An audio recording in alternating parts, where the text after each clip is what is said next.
Okay, so moving on to part 10E. 10E asks us to depict the land and capital market equilibrium and the change in prices and the change in rental rates graphically. So likewise to how we plotted such things for the labor markets, we on the x-axis, we have the amount of the factor used in production in the various industries. So we have K and T on the x-axes respectively. And then on the y-axis, we have the returns to each factor, or in other words, the marginal revenue product of each factor. So that's RK and RT respectively on these y-axes. The only difference here is that instead of considering demand for labor, where labor can be used in either manufacture or agriculture, we know that capital can only be used in manufacturing and land can only be used in agriculture. And so if we're just plotting the amount of each factor used, well, it's just fixed. It's a vertical line. So it's fixed at whatever K is. So K is Japan's capital stock, and T is Japan's total amount of land in the country. And so regardless of whatever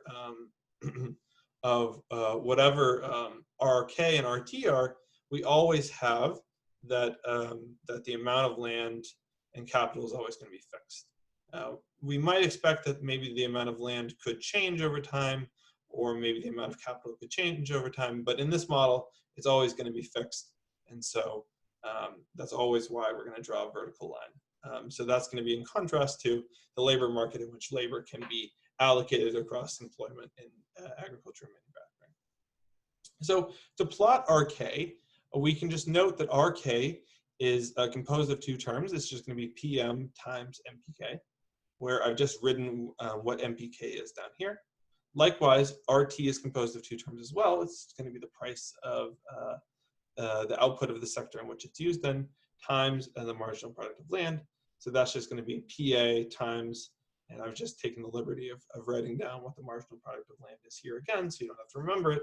1/3 times AA times LA raised to 2/3 over T raised to 2/3 as well. Okay, so recall that that PA is constant, so this doesn't change. But PM, this increases by 10%. Okay, so if we had this curve right here, this is our initial curve for RK, then the first thing that happens, the RK, is when the price of manufactured goods when the price of manufactured goods increases by 10% when we open up to trade, then you can see that this curve RK, coming from the increase in PM, is also going to increase by 10%. And so that's this first increase here. Okay. The second thing that happens is that we had that LM is going to increase by 15%. And so because this 15% increase is raised to the 2/3, we have that its impact on RK is that it's going to increase RK again by 10%. If you don't see that, then go back a couple slides. And so the total effect is going to be that RK is going to increase twice to be here. And so if RK initially, the return to capital was this, then RK has now increased by 20% to RK prime. Okay, so likewise, we can do the same for RT. So this is RT initially, or the return to land initially. But PA is constant, so PA hasn't changed the value of the return to land. What does is that LA, recall, has decreased by 15%. So if it's decreased by 15%, it's raised to the 2/3. And so this implies that RT decreases by 10%. And so if the initial value of RT was just given by the intersection of the marginal revenue product of land with the amount of land available in the country, then this decrease in the return to land decreases, or this decrease in the curve describing the marginal product of land for given amounts of land available in the country, pins down our intersection at a new lower equilibrium value of the return to land. So that's part 10E, where you want to graph the change in equilibrium. 10F is going to ask a similar question to what we asked for landowners, or sorry, for laborers, and we're going to ask whether or not landowners are going to be better off or worse off under trade compared to autarky. So to answer this question, similar to how we did for laborers, we want to ask whether or not they're better off in terms of their real wage in both goods of agriculture and manufacturing. So what RT over PM tells us is that if landowners only spent money on manufactured goods, this would be the total amount of manufactured goods they could consume. Likewise, RT over PA tells us if landowners only spent their money on agricultural goods, RT over PA would be the maximum amount they could buy. And so given the same logic, let's go through, let's figure out whether or not landowners can buy more or less manufactured goods first. So the amount they can purchase is RT over PM. So using the percentage change rules for fractions, we know that the percentage change in RT over PM is going to be approximated by RT, the percent change in RT, or the return to land, minus the percentage change in the price of manufacturing goods. We know that the return to land has decreased by 10%, and the percentage increase in the price of manufactured goods is 10%. So this gives us, noting the negative sign in front of the percentage change in manufacturing goods, that this is 10% minus 10%. So we get a total decrease in the amount of manufactured goods that landowners can consume as 20%. So landowners can now consume 20% less manufactured goods. Likewise, we can evaluate landowners' welfare in terms of agricultural goods. Likewise, the amount of agricultural goods they can consume is just given by the percentage change in the returns to land minus PA. Recall here that PA doesn't change at all, and so it's just 0. And so therefore, this change is only given by the change in the return to land, so that's negative 10%. So here, landowners can also consume, they no longer can purchase as much of agriculture either.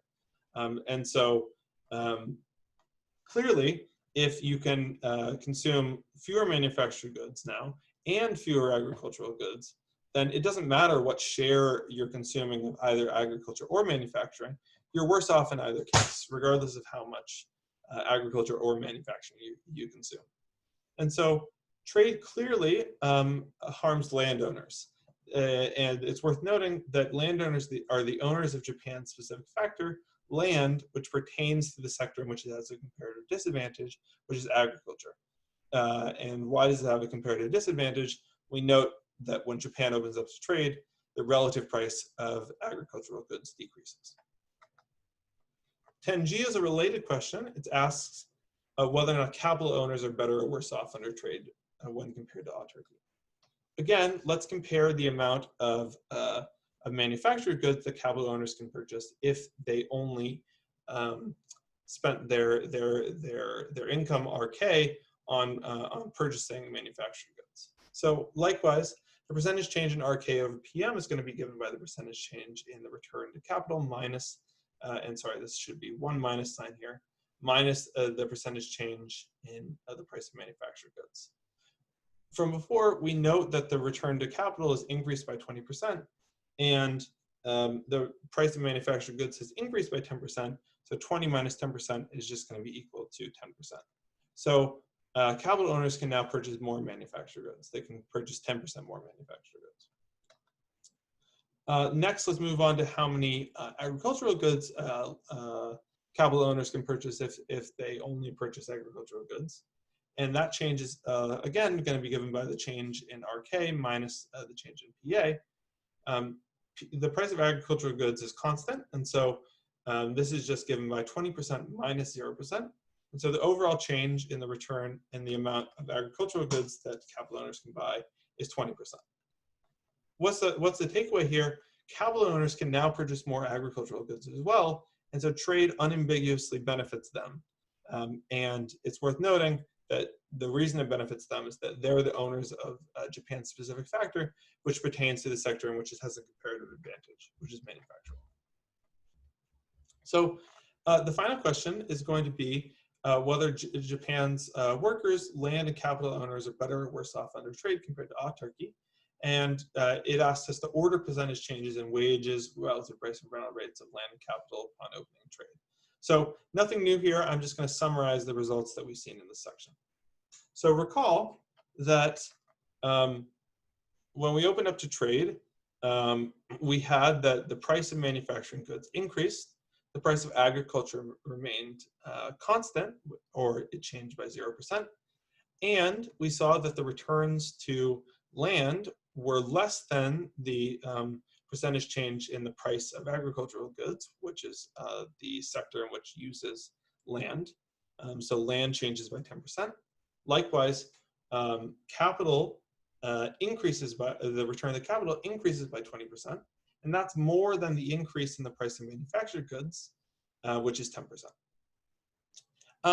It's worth noting that the change in the wages of workers is 5%, and it's somewhere in between the percent change in the price of agricultural goods as well as the percentage change in the price of manufactured goods.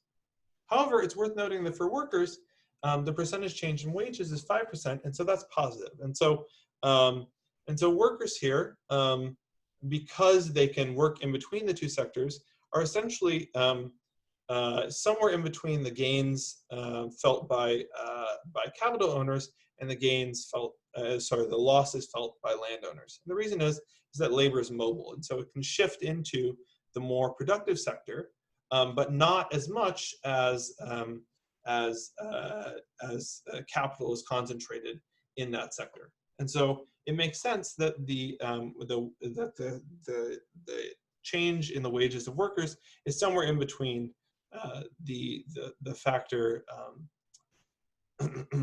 the change in factor prices for both land and capital. So we said that trade has an ambiguous effect on workers in the home country. That's because depending on whether or not they consume more of agriculture or manufacturing, we don't know whether or not they'll be better or worse off.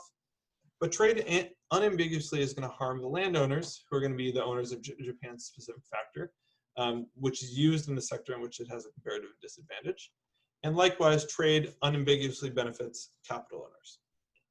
So you might be asked to sort of think about these percentage changes depending on which sector has a comparative advantage and which opens up in. So it's worth reviewing this. But in sum, now the specific factors model tells us a sort of a unique conclusion. It says that trade, depending on whether or not you're an owner of a factor which is which your country has a comparative advantage in or not, you may either benefit or lose from trade. And so this sort of conclusion, which is going to get expanded on fairly soon in the class, is sort of hinting that there might be people who, although our country is still going to gain from trade, there might be groups of workers who are going to be hurt from trade. And so we'll talk about that a little bit more later, but I think this is an interesting implication of this model that's worth touching on. So that's all I have for section today. Thanks so much, and I'll see everyone in 2 weeks.